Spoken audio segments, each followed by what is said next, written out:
This is Cydni. And I'm Sher. And each week we get together to share with you a message of hope. It is through our own study and our personal experiences that we offer the reminder to not only seek the light, but be the light. You can find peace, and there is hope. And as long as one of us is slightly caffeinated, there will be laughter. Today's topic is good things to come. And we're so glad you're here. I'm forging my way through the tip top. I'm living my life through the drip, drip, drop. Okay, Cydni, so today we're going to talk about good things to come. This was your idea. Yeah. And when you came up with it, I was like, really? I hate this topic. It was really just an act of rebellion. I saw how much you didn't want to do it. And I was like, oh, I see that there's a button to push and I'm going to push it. And she pushed it. I was like, no, this is the one. I feel like there's an angel before me testifying that this is the right topic.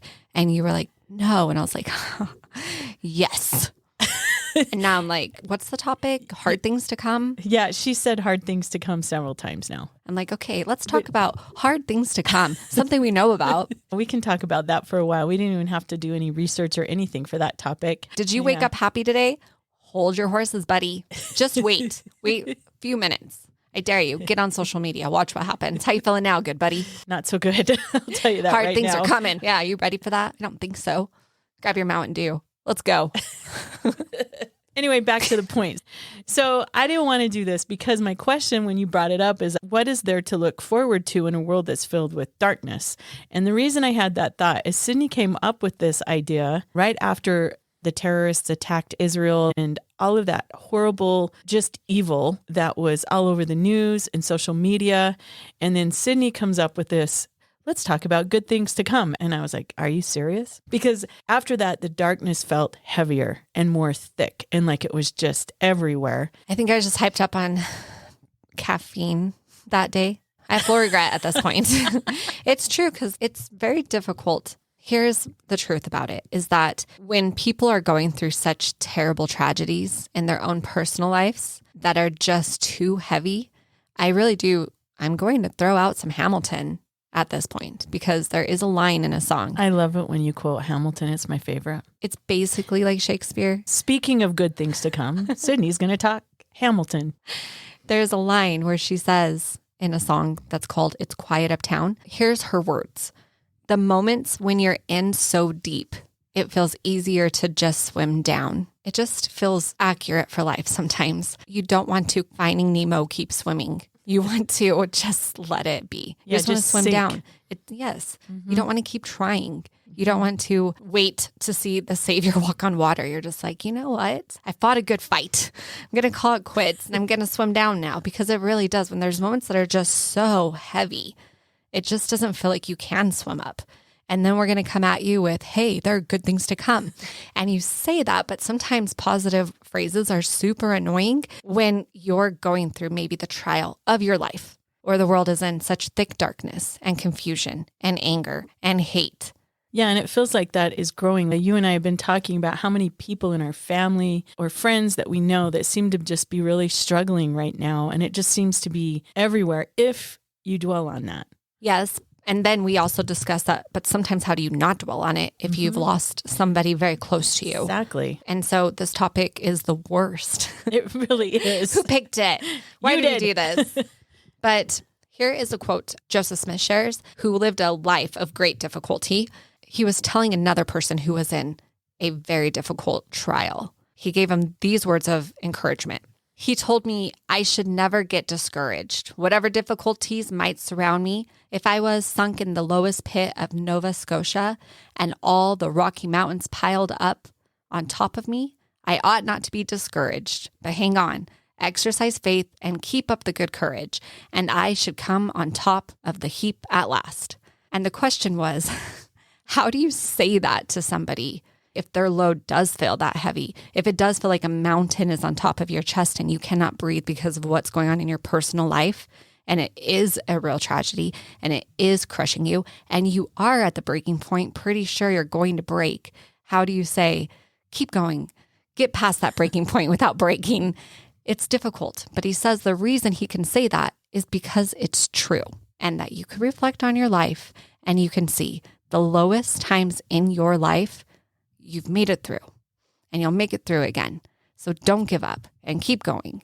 All the cliches. All the cliches. Honestly, though, I'm actually really glad that you convinced me to do this because I ended up really liking this topic because it made me do a lot of soul searching. Those cliches are really quite true. I have a personal theory on cliches that are kind of annoying. I think that they last because they're true. Love yourself. You have self-worth. Keep going. Don't give up. As much as you hear them over and over and over again, they are true. They're true. We just say them a lot because we're constantly trying to remind ourselves to keep going and to love ourselves and to not give up. There is a lot of truth to that. They are true, and we do have to keep saying them to ourselves and to others as well. That's what we're going to say today on this podcast. There are good things to come. It is true. It is. And actually, I really did have to do a lot of soul searching, like if I really believe that there are good things to come. And I thought of a few things. So I started doing some research and reading about some historical times when things felt dark and heavy. I read about Valley Forge during the American Revolution. And then I started reading about the Civil War. And then I started reading about World War II, which actually made me think of my mom. And I thought of a few things my mom said. My mom was about 5 years old when World War II started, and she was about 9 years old when it ended. And when I would specifically ask her a question about World War II, so I'd say, Mom, tell me, what was it like? This is what my mom would say. She would say things like there was so much fear. She was afraid of having lights on at night, even though she lived in the middle of the desert with no electricity. She didn't want any lights on at night because she listened to the radio and there was blackouts in the bigger cities and where they could be attacked by the Germans or the Japanese. She was afraid that her uncle would be killed. She was afraid that her neighbors would be killed in the war. She cried when she watched her daddy listen to the radio at night to get the war updates, and she could see and feel the worry in her dad's face and in his countenance. She had to learn to work at a really young age to help her family because there was so much poverty and so many shortages during the Depression and then in World War II. She was afraid when some of her friends were sent to internment camps that she went to school with, and she wondered why they had to go away and if she would be next. She grew up in a time of darkness and a time of fear, but those were her answers when I asked her about World War II. When I asked her about her childhood, which is the same time period, this is what she would say. There was so much love, family working together, singing together, dancing together, laughing together, playing out in the desert. They played baseball. My mom and her sisters played with tarantulas. Creepy, but they did. She called them her baby dolls. She thought that was hilarious. She loved playing kick the can. She loved playing with her brothers and sisters. It was a time of unity in their little community, and there was so much joy. So here is two different answers. I would ask her about World War II, and she'd talk about the fear and how afraid they were. But at the same time period, when I'd ask her about her childhood, there was so much love and so much joy. I found it interesting in a time of great darkness, she has some of her most beautiful memories. And I thought about that is the time period that we're living in right now. There is so much darkness, but we also can find so much joy because I truly believe that everything has its opposite. If there is truly that much evil, then there must be that much good. So once I thought of everything having its opposite, it made me think of when that horrible terrorist attack went down. I didn't really think that that much evil existed. I taught about the Vikings in my class, and I felt like I was literally watching the Vikings pillage the village in real time on social media, and it was horrifying. But that must mean that the opposite of evil must exist someplace. There has to be the opposite. And so then I was thinking, well, where is that? Where is that opposite, that love, that goodness, that joy, that kindness? And then I realized that that's in us.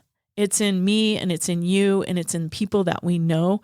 That's where the goodness is. It's a group of people that are just trying to be good to each other and love each other. That's where it is. And no matter how dark it gets out there, we as individuals with our own light, we can stand together and we can chase out that darkness. We are the opposite of that horrible evil. And we also have the most important opposite is our Savior. So I was actually talking to one of my nieces, And she was telling me that her son, Tyson, shout out to Tyson, woo woo. Anyway, Tyson was asked a question at church. And my niece was asking Tyson about the answer that he gave. And he explained the answer to his mom. And hopefully I get it somewhat correct. When it's dark at night and we get afraid, we can turn on a light to chase the darkness away. And then we don't need to be afraid anymore because we can see that there's nothing actually scary there. And that's what Jesus does. When it's dark, we can turn to Jesus and he will chase the darkness away. And then we don't need to be afraid anymore. And Tyson is 9. And I think he summed it up perfectly.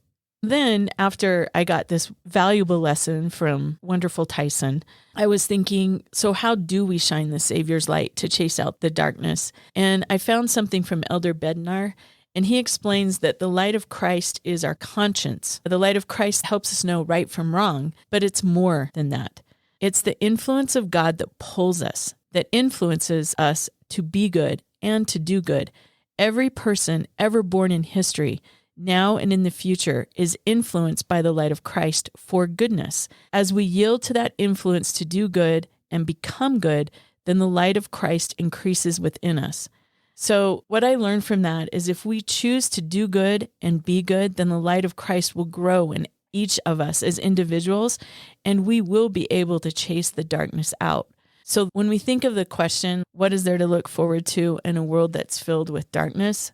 This is what I thought of. What we have to look forward to is a better me and a better you and a better all of us, that we are going to be able to chase this darkness away.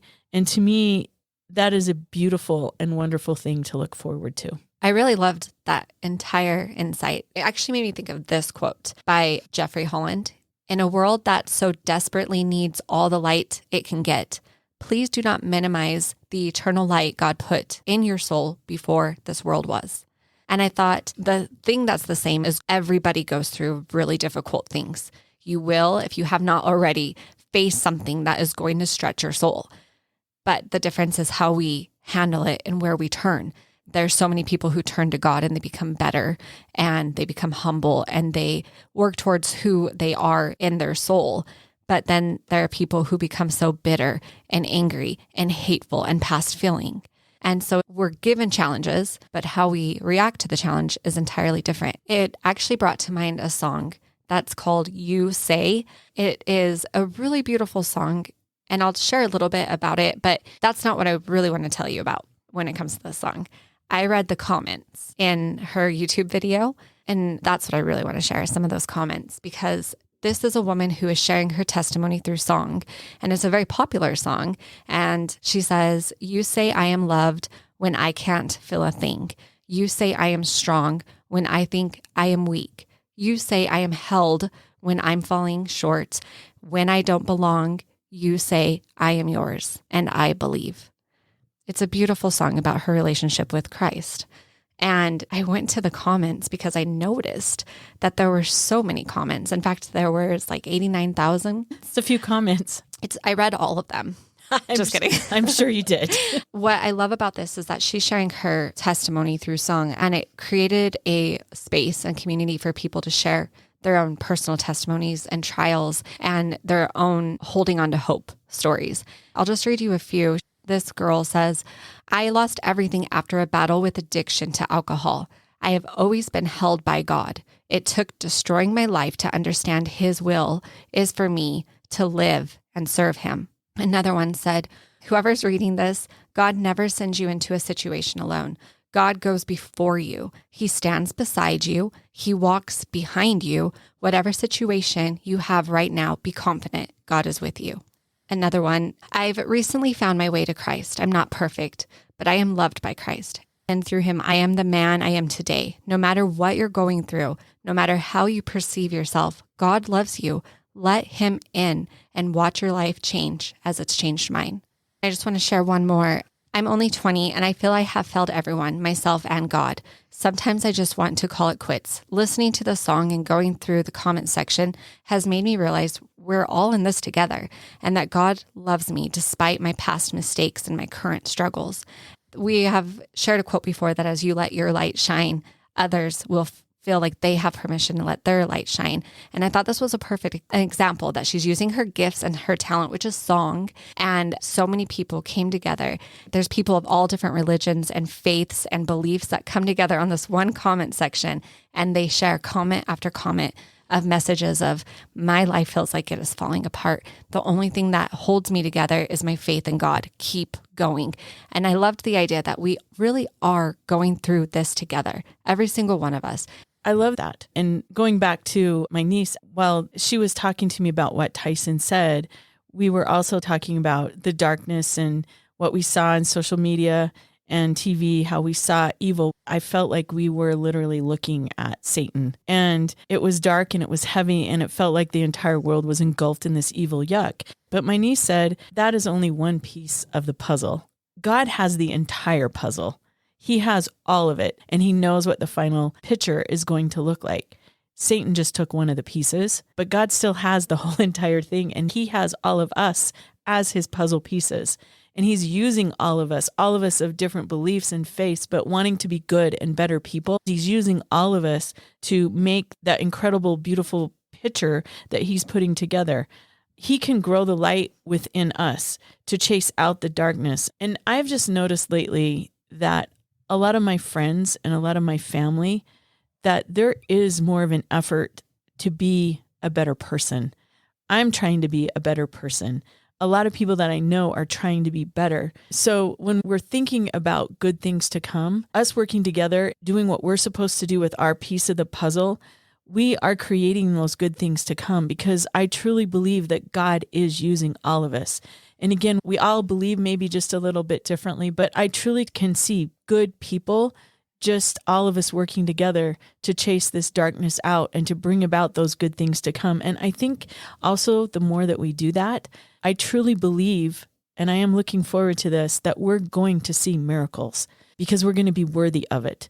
I think that's something that all of us trying to be better as individuals, that we are working towards that. I really like that. And it makes me think that for myself as a mom, when things get really scary, I would love to just stay indoors and hide my children and be sure they're protected under my wings and we just don't get out anymore. That's like my first thought, is keep the kids home. Of course, all of us, we all want to stay in our house and lock the doors and get more locks on the doors and just stay in. But that won't work. We can't do that. We've got to get out there. You got to grab your weapon and fight for God. And your weapon could be a pen. It could be a song. It could be your ability to create a beautiful home where you raise beautiful children and you love them. It could be a smile. It could be your testimony and your faith that you get to share in quiet moments with individuals who need to hear that your faith has held you through very difficult times. And you know that your faith will keep holding you through difficult times. And you know that it's the same for them, that God is with you there. I listened to a talk by Carl Cook, and there's just this one part that I really liked. He was doing a conference, and the other speaker told him, whatever notes you've done, whatever talk you've prepared, throw it away. We are going to teach how important it is to have the Holy Spirit with you when you're talking, so that when you open your mouth, God could work through you. Instead of what you want, you could say what God wants you to say. And he was like, oh, great.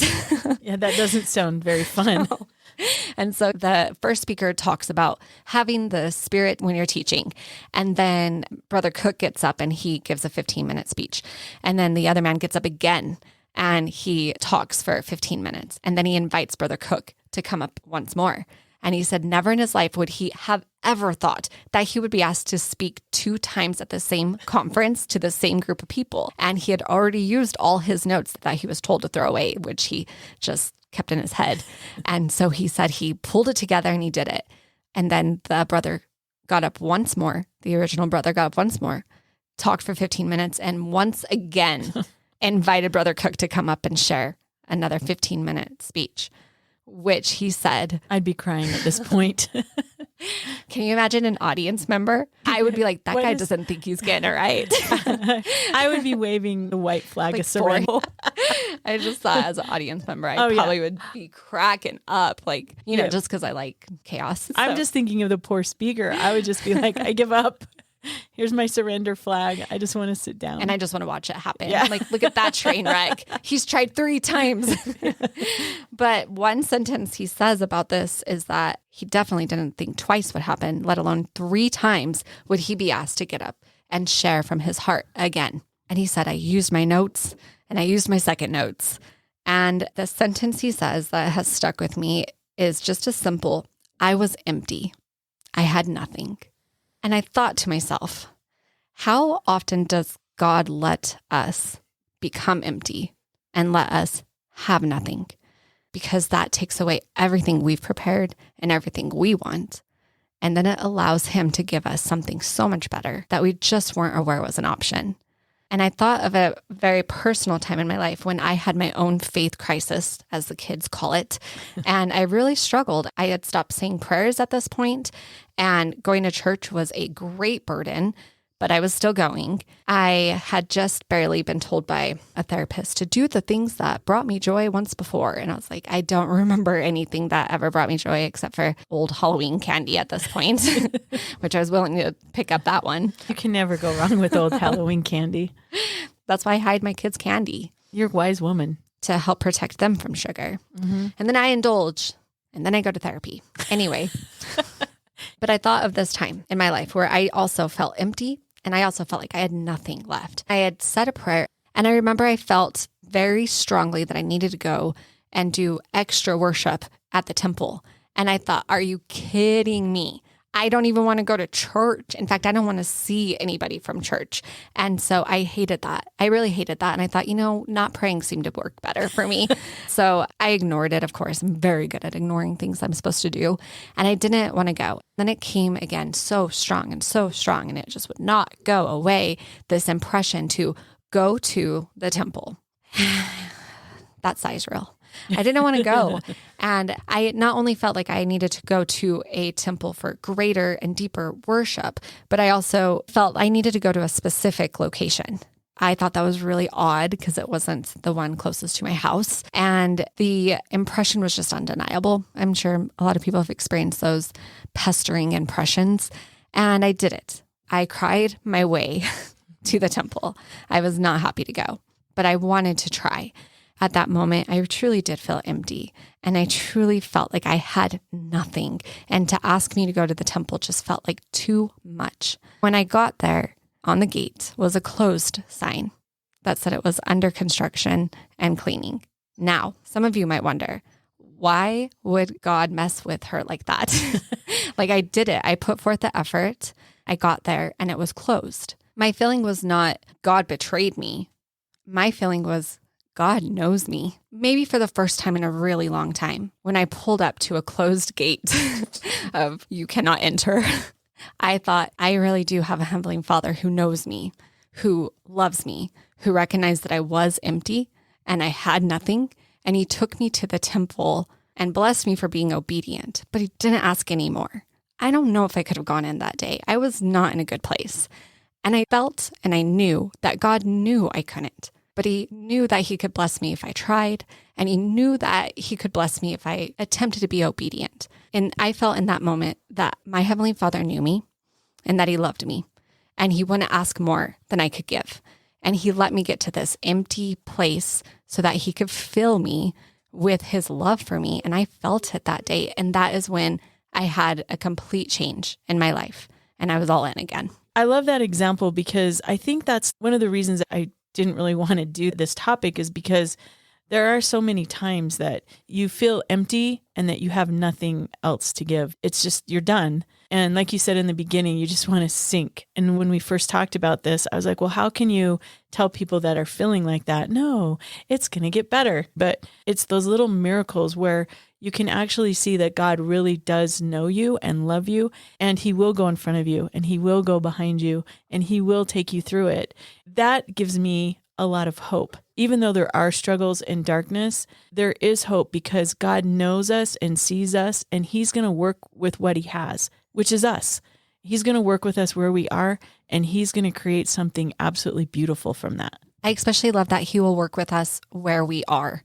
From experience, I was at the bottom. And when I read through those comments on the song, there were so many people who said, I have relapsed or I have completely lost my faith.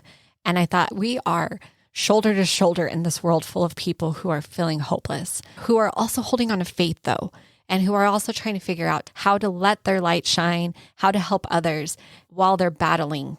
And we know people like that in our neighborhood who are just joy. And then we find out that they're struggling.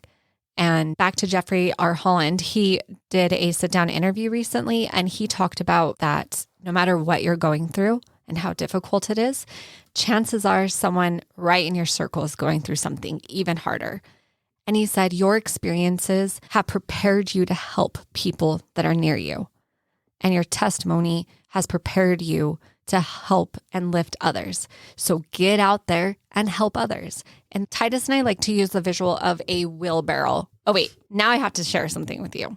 I recently found an old text my father-in-law sent me. Speaking of wheelbarrows, when we were doing our house project, can I please tell you what it said? I saved it, and you'll hear why I saved it. I'm going to call him after this now.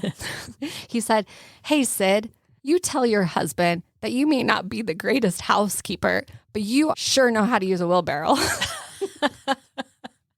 That was very nice of him. How dare you be so accurate to my face?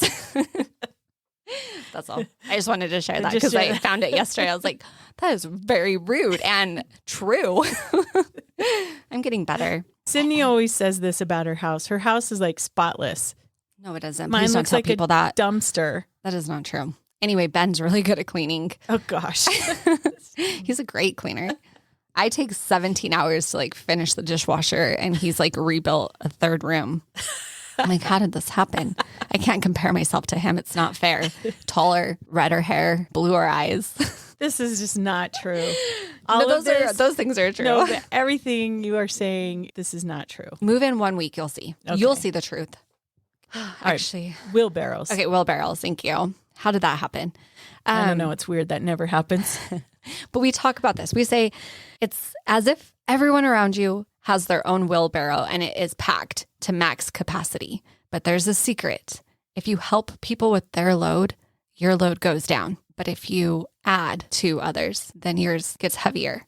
And so we talk about just like our attitude and our service and our gratitude, that it takes down this heavy wheelbarrow that we are all just pushing to carpool and the gym and to the grocery store. That's my life. I just explained to you my life. And it's just heavy. But the secret trick is to serve other people and lighten their load. And when you do it, your load gets lightened too. I tell him that in hopes he'll help do chores. Does it work? No. Keep saying it. Maybe one day it will pay off. Ben is better at chores than me and Titus. Rock and Ian are pretty good. That's the majority of the family. I know. It's a win. Yeah. But we're both really good at soccer. Just kidding. I'm not. But Titus is. So it's okay. Get us back on track. Okay, I'll do that. I love that though, because the best thing that we can do to spread light is to serve others and to lighten their load. And the thought you brought up by Elder Holland, that someone else is struggling just the same or more so than you. And when we are around each other, I need to do that. I just need to remember the person that I am talking to is probably carrying a load that is heavier than mine and needs that grace. A little while ago, I was walking, and my wonderful niece, Gabby, and her kids have been walking me, and my neighbor, Jenny, have been walking me in the mornings because walking was really hard for the last month and a half because I had a stroke. And so walking became a little difficult. And just so you know, Cydni, yesterday was the first day that I walked without thinking about it. And it was so awesome. Proud of you. That is a good It was victory. so great. I just walked and I didn't have to think about it, and it didn't hurt my head. It was like amazing. But when Jenny was walking me, I had to keep stopping. And I just felt stupid because we didn't go very far. And I was like, I got to stop because I had to give my brain a rest. And then we could walk again. And I just kept apologizing. And I just kept saying, Jenny, I am so sorry that we have to keep stopping. And finally, Jenny just said, stop it. If the roles were reversed, would you care if we had to keep stopping? And I was like, no, of course not. And she said, neither do I.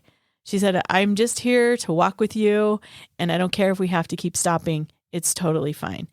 And I love that because when we give grace to others and extend grace to ourselves, it truly does lighten our loads that we're carrying. And we need that during this time. All of us are struggling. All of us have crap going on. But if we extend grace and know that it's going to be hard and we're just doing the very best we can and that we're trying, God is going to help us so that we truly can be a light in this world. I love that. It's a great lesson Jenny taught on self-compassion and compassion towards others, because it is true. I apologize for things all the time. If I show emotion, I'm like, I'm so sorry. I have feelings.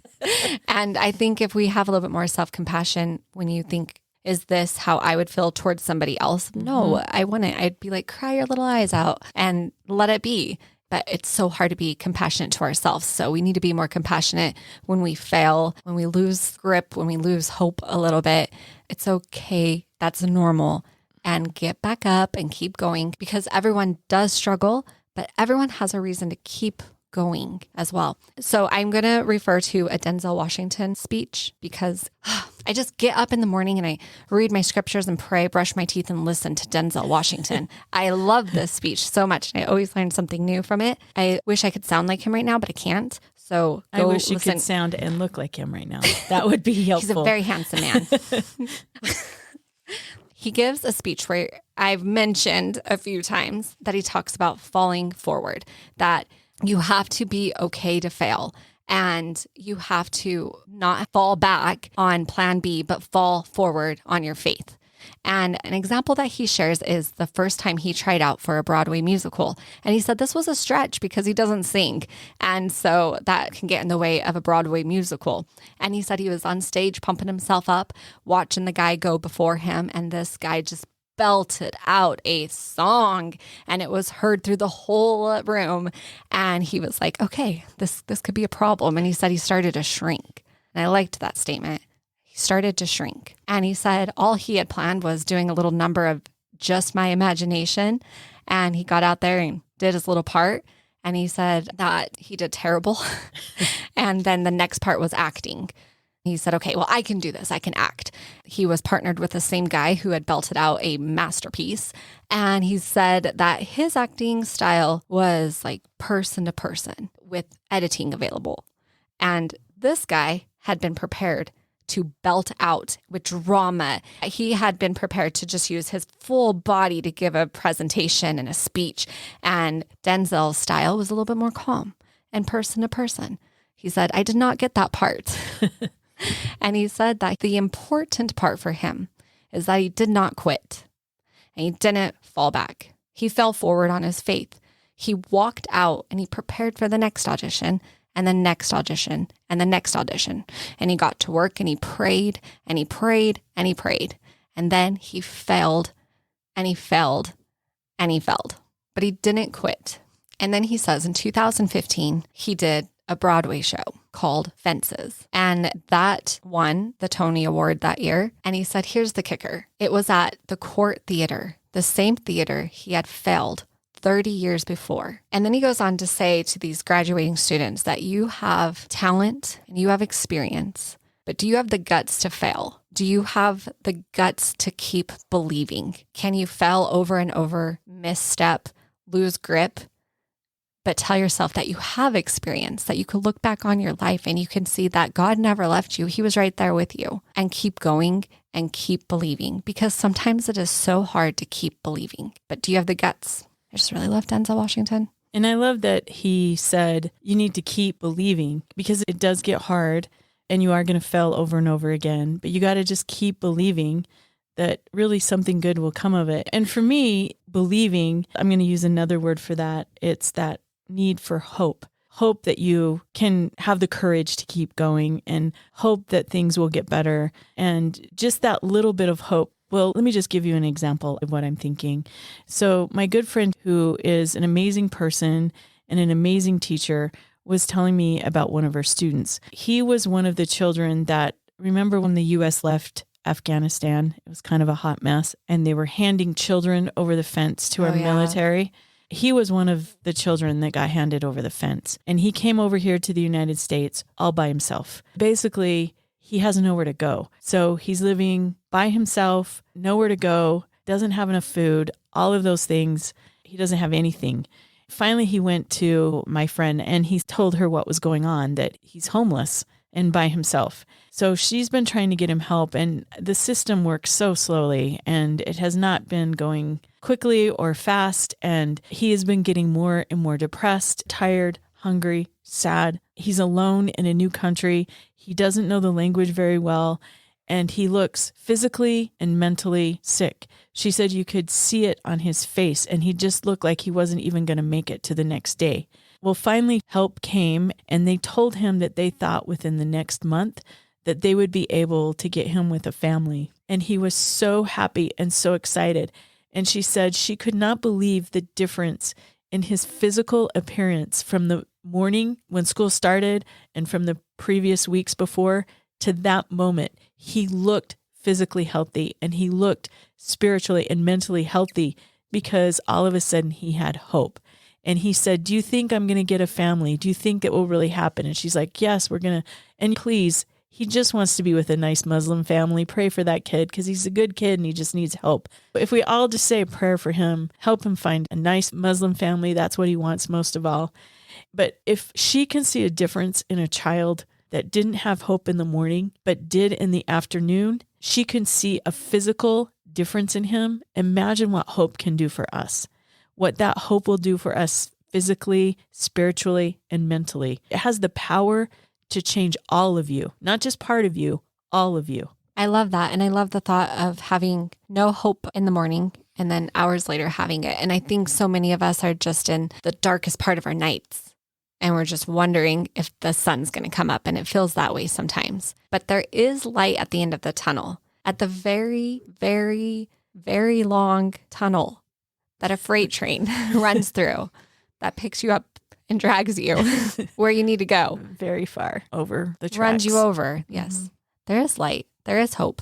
And sometimes we just have to believe, have the guts to believe. I agree. If we do have the guts to believe that there are good things to come, if we can have that hope, we will and we can get better. We will increase our light. We will be able to chase out that darkness, and good things truly will come. Throughout all of history, this is one of the reasons why I love history, is that as long as there is good, it always wins. Always. So as long as we can create goodness and be good, we're going to win. Good always wins over evil and over that darkness. It says in Isaiah 42, verse 16, "And I will bring the blind by a way that they knew not. I will lead them in paths that they have not known. I will make darkness light before them and crooked things straight. These things will I do unto them and not forsake them." That to me gives me so much hope that good things are going to come. The Lord truly does have it all figured out. He has all the puzzle pieces. He knows how they're all going to fit together. He sees the big picture, and he's going to use us to create wonderful, beautiful things that are going to come. And I don't know much. I'll be honest. Don't tell that to people who listen. They already know. But I do have hope that good things are going to come, because I know that God will lead me in paths that maybe I don't know right now and maybe I don't understand, but he will not forsake me and he will not forsake you. That he has promised, and that much I do know. And when we talk about good things to come, our final thoughts are surrounded in the fact that we don't sit around and wait for the good things. We get out there and we do good things. Like Denzel's speech, he got to work and he practiced for the next auditions. He practiced and he practiced and he prayed and he failed. We have to get to work. We have to show action, and we will be blessed for our efforts. And in Jeremiah 29, it says, "And ye shall seek me and find me when ye shall search for me with all your heart, and I will be found of you." And to repeat a quote I said in the beginning, in a world that so desperately needs all the light it can get, please do not minimize the eternal light God put in your soul before this world was. More than ever, it's needed. Don't underestimate the simple acts that you're capable of doing, the simple texts, the simple words, the simple actions of encouragement, helping people unload their heavy wheelbarrows a little bit. So even though we didn't love this topic in the beginning, don't get discouraged, because good things are to come, and we're strong enough to work for it and to make it happen. And this leads us to our challenge of taking action. We challenge you this week to lighten someone's wheelbarrow load, and it is by simple things that we uplift others. We challenge you, if you are someone who prays, to pray for inspiration of who in your circle could use your love and your light, and act immediately. As soon as you feel the prompting of who, if someone's face pops in your head, send them a text, do something nice for them. It does not have to be anything elaborate, just simple, a simple, true from your heart that God chose you to help that person that day. And it will make all of the difference to that person. And it is by helping one person at a time that we grow our light and our circle and our faith. And remember that as we do that, as Elder Bednar said, as we yield to that influence to do good and become good, then the light of Christ increases with us. Have a good week. Thank you for being here. Chase out that darkness. I'm forging my way through the tip top. I'm living my life through the drip drop. When he turns